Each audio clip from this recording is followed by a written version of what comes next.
Half century করলো সবাইকে দেখে আমারও অনেকটা খুশি হয়েছিল। তখন আমি কি করবো, সামলাতে পারিনি নিজেকে, তাই চলে গেছিলাম কোনো কারণে। কথা হলো বিরাট কোহলির সঙ্গে? কথা হচ্ছে, বিরাট কোহলি নাম জিজ্ঞেস করলো, আমি নাম বললাম আর বললো এখান থেকে চলে যা, যে সেখানে ছেড়ে দিল। এটুকুই কথা, এটা বেশি কথা বলার সময় পাইনি, কারণ সিকিউরিটি চলে এসেছিল।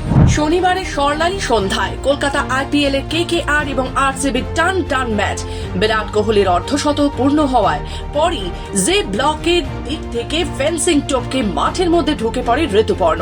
ক্রিজের ওপর শুয়ে পড়ে প্রণাম করে বিরাট কোহলিকে। প্রিয় খেলোয়াড়কে জড়িয়ে ধরে বিরাটের ফ্যান বয়। বিরাট সহ খেলোয়াড়দের নিরাপত্তা বিঘ্নিত হওয়ার কারণে রবিবার সকালে ঋতুপর্ণকে গ্রেফতার করে কলকাতা পুলিশ। সোমবার তাকে অবশেষে মুক্তি দেয় আদালত। মুক্তি পাওয়ার পর পূর্ব বর্ধমানের জামালপুরে বাড়িতে ফিরে আসে ঋতুপর্ণ। বাড়ি ফেরার পরে খবর বাংলার প্রতিনিধি সুমন বিশ্বাস পৌঁছয় ঋতুপর্ণর কাছে। শনিবার ইডেন গার্ডেনে আইপিএল এর উদ্বোধনী ম্যাচে কেকেআর এবং আরসিবির ম্যাচ চলছে। আর সেই সময় এমন একটি ঘটনা ঘটেছিল যা প্রত্যেকেই আমরা জানি, যখন বিরাট কোহলি 50 রান পূর্ণ করে তখন তারই এক ভক্ত মাঠে ছুটে যায়। সে ঋতুপর্ণ পাখিরা, তার বাড়ি পূর্ব বর্ধমানের জামালপুরে। এই মুহূর্তে আমরা রয়েছি তার বাড়িতে। আপনারা জানেন যে তাকে নিরাপত্তা, যে ক্রিকেটারদের যে নিরাপত্তা রয়েছে সেই নিরাপত্তা বিঘ্নিতর কারণে তাকে গ্রেপ্তার করা হয়েছিল এবং গতকাল তাকে কিন্তু মুক্তি দেওয়া হয়। এই মুহূর্তে সে বাড়িতে ফিরেছে, আমরা সরাসরি তার সঙ্গে কথা বলবো। ঋতুপর্ণ, বিরাট কোহলির সঙ্গে দেখা, এই যে মাঠের মধ্যে চলে যাওয়া, এইরকম চিন্তা ভাবনাটা কি করে? চিন্তা ভাবনা বলতে প্রথমে তো আসিনি, যখন হাফ সেঞ্চুরি করলো সবাইকে দেখে আমারও অনেকটা খুশি হয়েছিল। তখন আমি কি করবো, সামলাতে পারিনি নিজেকে, তাই চলে গেছিলাম প্রণাম করার জন্য। কথা হলো বিরাট কোহলির সঙ্গে? কথা হয়েছে, বিরাট কোহলি নাম জিজ্ঞেস করলো, আমি নাম বললাম আর বললো এখান থেকে চলে যা, যে সেখানে ছেড়ে দিল। এটা এইটুকুই কথা, এটা বেশি কথা বলার সময় পাইনি, কারণ সিকিউরিটি চলে এসেছিলো। ওই সময়ের অনুভূতিটা কেমন ছিল? ওই সময় অনুভূতি সব থেকে খুশি যদি পৃথিবী থেকে হয়ে থাকে সে আমি হয়েছিলাম।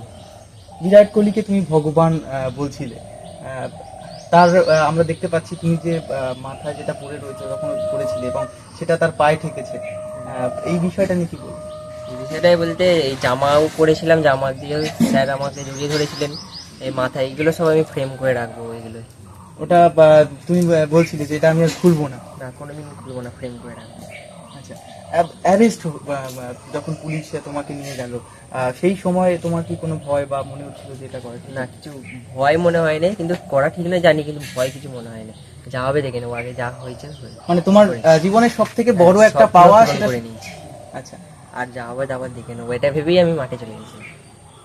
ভবিষ্যতে কি পরিকল্পনা রয়েছে তোমার, কি হওয়ার ইচ্ছে আছে? আমিও স্যারের মতনই বড় ক্রিকেটার হতে চাই, প্র্যাকটিস করছি। আমাকে একটু সুযোগ করে দিতে বলবো স্যারকে, তো আমিও স্যারের মতনই হতে চাই, এটাই। প্র্যাকটিস করা হয়েছিল? প্র্যাকটিস এখন আমাকে এইচএস কমপ্লিট হলো, এবার প্র্যাকটিস শুরু করবো আবার। ছোটবেলা থেকেই কি বিরাটের ফ্যান? ছোটবেলা থেকেই বিরাট। এই যে হঠাৎ করে দেখা হওয়া, তারপর এত কিছু ঘটে যাওয়া, তো এই পরবর্তীতে তোমার খেলার কি আগ্রহটা আরো কি বেশি এর জন্য বেড়ে যেতে পারে? খেলার আগ্রহ তো বাড়বেই, স্যারের সাথে দেখা হয়েছে নিয়ে আরো ভালোভাবে খেলতে পারবো, মনে অনুভূতি থাকবে যে আরো স্যার আর ভালো খেলতে পারলে স্যারের সাথে খেলতে পারবো, স্যারের সাথে যেতে পারবো। ইন্ডিয়া টিমের হয়ে খেলার ইচ্ছা আছে? ইন্ডিয়া টিমের খেলার ইচ্ছা আছে। কত বছর বয়স থেকে খেলাধুলার সঙ্গে যুক্ত রয়েছে তুমি? আমি ক্লাস 4-এ যখন পড়ি তখন জামালপুর নেতাজি অ্যাথলেটিক্স ক্লাবে বাবা ভর্তি করেন, তখন ওই 12-13 বছর বয়স হবে, তখন থেকেই প্র্যাকটিস করি। এখনো কি বড় কোনো ক্লাবে খেলা হয়েছে? বড় ক্লাব বলতে মন্টু ব্যানার্জি স্পোর্টিং ক্লাবেই খেলতাম, আর তাছাড়া কোনো বড় ক্লাবে খেলিনি, এমনি স্কুল ডিস্ট্রিক্ট হয়ে খেলেছি। কি বলবে এই যে ভারতীয় ক্রিকেট টিম থেকে শুরু করে যারা তোমার স্যার রয়েছে বা আগামীতে তোমার যে পরিকল্পনা রয়েছে, সবকিছু মিলে প্রত্যেককে কি বলবে, তুমি কি চাও?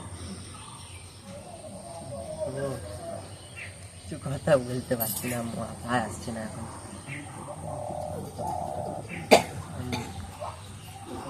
বড় ক্রিকেটার হতে চাই, আর স্যারকে বলছি স্যারকে সুযোগ করে দিন, আমিও খেলবো, ওই স্যারদের মতনই হতে চাই, এইটুকু।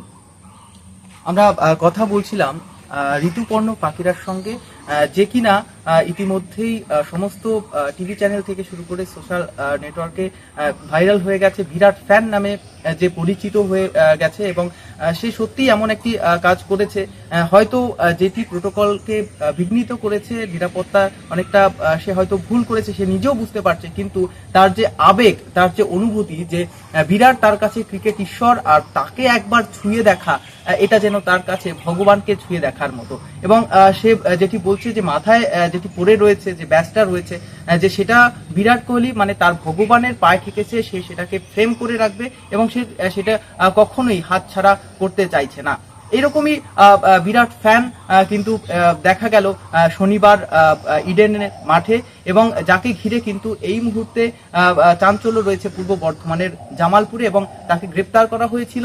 এলাকাবাসী এবং তার বাড়ির মানুষ প্রত্যেকেই চাইছিল যেন তাকে ক্ষমা করে দেওয়া হয়, এবং সেরকমই কিন্তু তাকে গতকাল মুক্তি দেওয়া হয়েছে এবং সে ঘরে ফিরে এসেছে গতকাল। ভালো তো লাগছে, কিন্তু এতদিন ছিল না, একটা চিন্তারও বিষয় ছিল যে ছাড়বে কি ছাড়বে না, আবার কখন আসবে সেটাও একটা ছিল। সেলিব্রিটি হয়েছে সেটা তো বড় কথা নয়, নিজেকে এগিয়ে যেতে হবে, এটাই। কালকে ঘরে ফেরার পর অনুভূতিটা কেমন হলো?